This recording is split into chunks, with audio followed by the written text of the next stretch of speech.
All right, guys, so here's a nice little overview of my R32 GTR. So basically it's 1991 R32 GTR Skyline, really fun car. Obviously it's not completely stock, as you can hear. It's definitely making a little bit more power than it did, coming from the factory. Actually a lot more power. Car's pretty nice. I picked it up for a pretty decent price. A lot of stuff had already been done to it when I picked it up, but I've been able to do a few little things to it myself since then. Just a few little things, not too much though.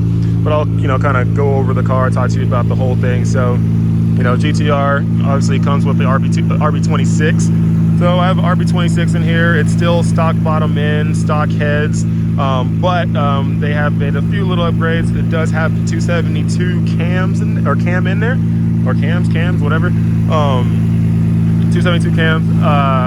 Also too, we have replaced the coil packs in there, as you can see. Coil packs are better than the original ones because the original ones kind of suck for these things. The turbos are upgraded. They are upgraded to HKS 2530s. Decent turbos for this. Obviously, some people like going single turbo, some people like, staying twin turbo, you name it. Everybody has their, opinions on it. When I bought it, it already had these upgraded turbos on it, so I was cool with it. It's better than the stock ones that had, ceramic crap in it. So that's done, so that's good. You can see a whole bunch of little gritty stuff in there. A lot of little stuff, upgraded intercooler, upgraded all this other stuff. I don't want to get into every little bit and piece.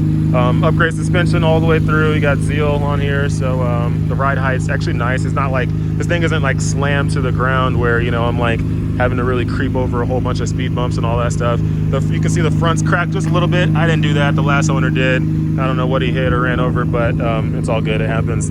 I'll eventually get that fixed. As you can tell, the body on this thing is not the original body. It looks a lot better than the original body. This is the Duluck body kit on it. So you got the front bumper, side skirts, rear bumper. The front bumper I love a lot. It looks really, really good. Side skirts look really, really good. It doesn't look too cheesy or anything like that. But the rear bumper is like my favorite. It's a little dirty right now because I didn't get this thing washed, but the rear bumper is my favorite. As you can see, like, it sits a lot lower than the stock rear of these cars. So I love that look it gets right there. It almost gives it somewhat of like almost like an R34-ish type look to it, which I like, just a little bit lower. Because that's the one thing I didn't like about the R32s is I felt like the rear just was way too high. When I say too high, like, it was like here. But this sits a lot lower, which is a lot better to me. The wheels, obviously, aftermarket wheels on it.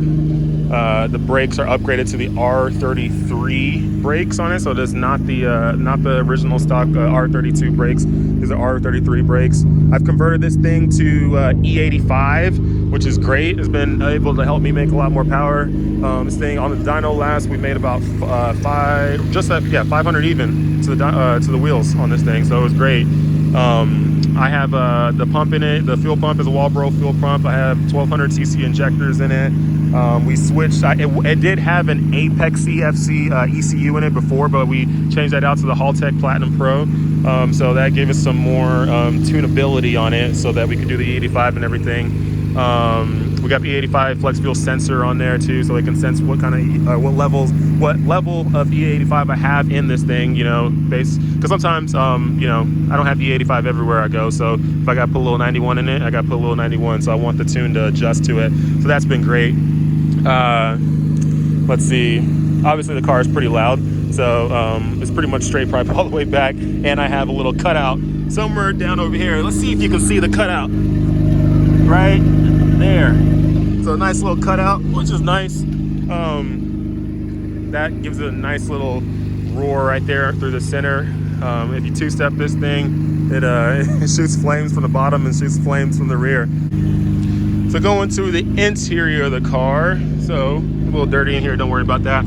But obviously upgraded steering wheel, that's nice, a little bit better feel than the stock stuff. Don't worry about this. This is old oil pressure gauge. That is obsolete. I do have a little pressure, or else this thing will blow up. Some upgraded gauges up here and all that fun stuff. The dash and all that. I have this AEM screen right there, which is really, really nice.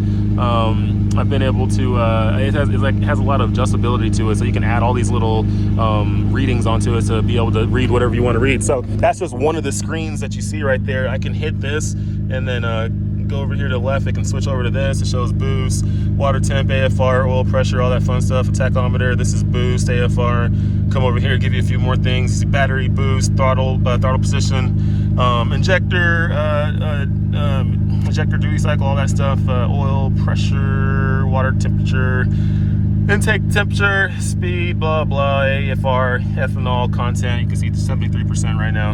I think I had a little 91 in there. And fuel, I didn't get my fuel thing to work. But yeah, that's pretty much the interior of the car. Pretty good. It's in good shape for almost a 30-year-old car.